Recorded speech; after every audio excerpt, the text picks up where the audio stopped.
नमस्कार दोस्तों, मैं राजकुमार मौर्य प्रखर इंडिया यूट्यूब मंच पे आपका स्वागत है। उत्तर प्रदेश में योगी आदित्यनाथ की सरकार है। योगी आदित्यनाथ की सरकार के द्वारा दावा किया जाता है कि उत्तर प्रदेश में राम राज्य स्थापित हो चुका है। और उत्तर प्रदेश में जब राम राज्य स्थापित हो चुका है तो ऐसी कुछ खबरें आती हैं भारतीय जनता पार्टी के नेताओं के द्वारा, भारतीय जनता पार्टी के विधायक के कृत्यों के माध्यम से, जो समाज को शर्मसार कर देती है। खबर क्या है? योगी आदित्यनाथ के विधायक हैं हरीश शाक्य। उनके ऊपर आरोप क्या लगा है आप यहां पर सुनिएगा और यहां पर आप देखिएगा। एक खबर देखिए, गैंगरेप, जमीन हड़पने के आरोपों पर पहली बार बोले बीजेपी विधायक हरीश शाक्य। इनके ऊपर गैंगरेप का आरोप लगा है, जमीन हड़पने का आरोप लगा है। आप यहां देखिएगा, बदायूं से बीजेपी विधायक पर गैंगरेप और जमीन हड़पने का आरोप। कोर्ट ने पुलिस को दे दिया ये आदेश। एसपी का निशाना, एसपी मतलब समाजवादी पार्टी ने निशाना साधा है। आप लोग देखते होंगे उत्तर प्रदेश में अगर कोई यही घटना समाजवादी पार्टी के विधायक ने की होती, मैं नहीं कह रहा हूं कि इनको योगी जी ने कहा है करने के लिए, कतई नहीं कहेंगे,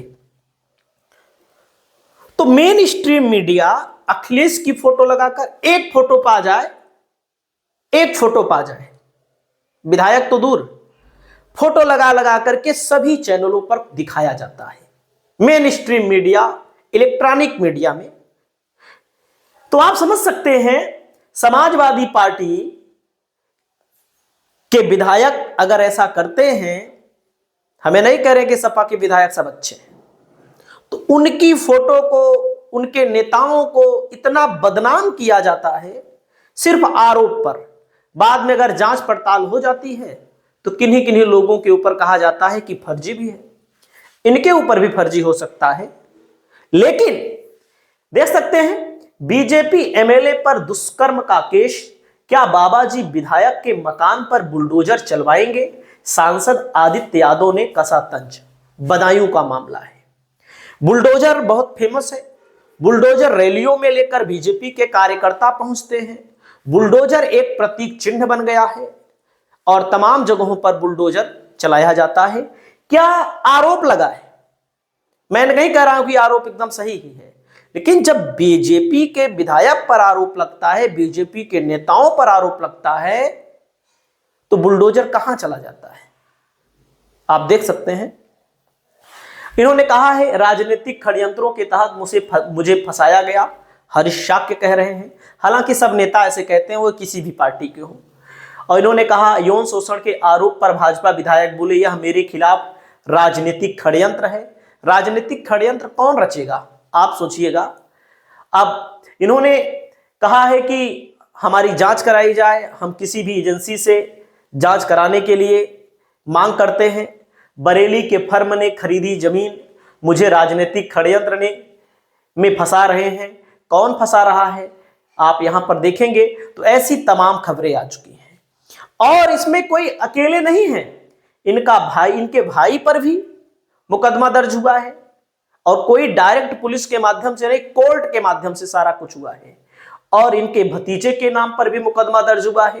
15 आरोपी हैं जमीन और दुष्कर्म के मामले को लेकर। सोचिएगा, आप देख सकते हैं यहां पर क्या छापा गया है, पूरा पढ़ के हम आपको सुनाते हैं। देख सकते हैं यहां पर बीजेपी विधायक पर दुष्कर्म का केस, 10 दिन के अंदर होगी रिपोर्ट, पेश करनी होगी।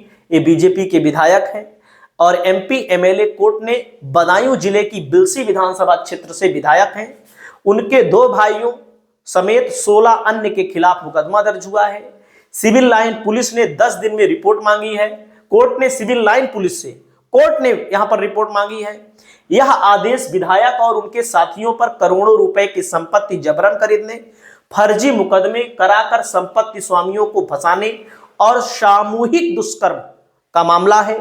और एमपी एमएलए कोर्ट में विधायक और उनके साथियों के खिलाफ जो व्यक्ति दाखिल किया है आरोप, उसने क्या कहा है? उन्होंने कहा है कि उनके पिता ने काफी समय पहले सिविल लाइन थाना क्षेत्र के गांव बुधवाई में पूनम लॉन के पास कुछ जमीन खरीदी थी। उस समय बैनामा दादी और मां के नाम पर कराया था। बाद में दादी ने जीवित रहते वसीयत बनाकर यह जमीन पिता के नाम कर दी। जमीन की कीमत करोड़ों में है। ऐसे तमाम मामले आते हैं, जो नेता होते हैं उनकी नजर इन चीजों पर बहुत सटीक रहती है। सोचिएगा, और पहला मामला नहीं है, वो हर पार्टियों के विधायक के नाम ऐसा आता रहता है जमीन मामले को लेकर।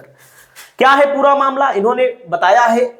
शिकायती ने बताया, गांव कारदाबाद तहसील दातागंज निवासी स्वर्गीय नेतराम शाक्य के पुत्र हरीश शाक्य बिलसी से विधायक चुने गए थे। विधायक के भाई सत्येंद्र शाक्य, धर्मपाल शाक्य हैं। संपत्तियों पर कब्जा करने के उद्देश्य से विधायक हरीश के नेतृत्व में एक गिरोह बनाया। इस गिरोह के सदस्यों ने वादी से मुलाकात कर कहा, हरीश शाक्य यह जमीन खरीदना चाहते हैं, अगर आप इसे बेचना नहीं चाहते तो विधायक से मिलकर मना कर दें। मतलब पहले खरीदना चाहते थे, इस आरोप जो पीड़ित है उसने बताया है। बताया गया कि 1 लाख रुपए एडवांस दिए गए। ये विधायक से मिलने उनके आवास गए और बताया कि जमीन की कुल कीमत 17 करोड़ 38 लाख 40 हजार रुपया है। बाद में तय हुआ कि 16 करोड़ 50 लाख रुपए में खरीदी जाएगी।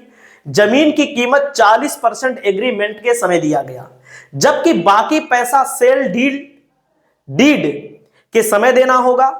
आरोपी है हरीश शाक्य द्वारा तत्काल प्रभाव से 1 लाख रुपए एडवांस दिया गया। इसके बाद एग्रीमेंट के लिए दबाव बनाया जाने लगा। फिर उत्पीड़न का सिलसिला शुरू हुआ। जमीन दूसरे बिल्डर को बेचने नहीं दी गई, मतलब ये व्यक्ति दूसरे को जमीन बेचना चाहता था, नहीं दी गई।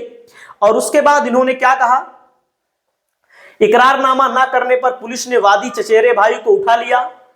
उसने प्रताड़ित किया। इस उत्पीड़न से तंग आकर चचेरे भाई ने 5 अगस्त 2022 को आत्महत्या कर ली। पुलिस ने मामले की शिकायत पर कार्यवाही नहीं की। साथ ही जमीन में हिस्सा देने के नाम पर वादी की चाची को साथ ले जाया गया। चाची ने कोर्ट के जरिए पीड़ित और उनके पिता के खिलाफ अपने बेटे की हत्या का केस दर्ज करा दिया। सोचिएगा क्या क्या मामला है। उसके बाद दोस्तों यहां पर कहा गया, इसके बाद चचेरे भाई की पत्नी ने कोर्ट में गैंगरेप का केस दर्ज करा दिया। सोचिए, पुलिस से 10 दिनों के अंदर यहां पर कोर्ट ने कहा है कि इसकी पूरी रिपोर्ट पेश की जाए। तो क्या आरोप लगा, आरोप सत्य है कि असत्य है? भाई बिना कुछ बात के तो बात है नहीं। बुलडोजर योगी जी का कहां गया? आप सोचिए, आपकी जो राय हो इस मामले को लेकर आप बताइए। इस मामले को लेकर समाजवादी पार्टी लगातार घेर रही है। हां, इसी स्थान पर अगर सपा का कोई नेता होता तो उसके खिलाफ बहुत तेजी के साथ एक्शन होता, सदस्यता भी गंवा देता। आपकी जो राय है, आप अपनी राय को बताइए।